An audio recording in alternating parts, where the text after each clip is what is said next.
डॅशबोर्डवरील passbook या बटनवर click करा.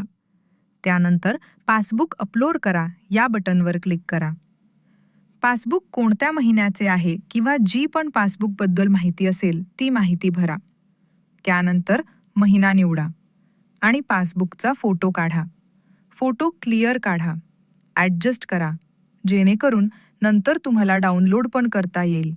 आणि आता डाउनलोड करा या बटनवर क्लिक करा. आता तुम्ही अपलोड केलेले पासबुक पाहू शकता आणि ते डाउनलोड देखील करू शकता आणि डिलीट पण करू शकता.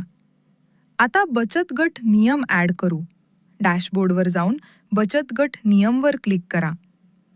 नियम नोंदणीवर क्लिक करा. नियम बॉक्समध्ये फिल करा. महिना निवडा आणि नोंदणी करा. अशा प्रकारे तुम्ही नियम पाहू शकता.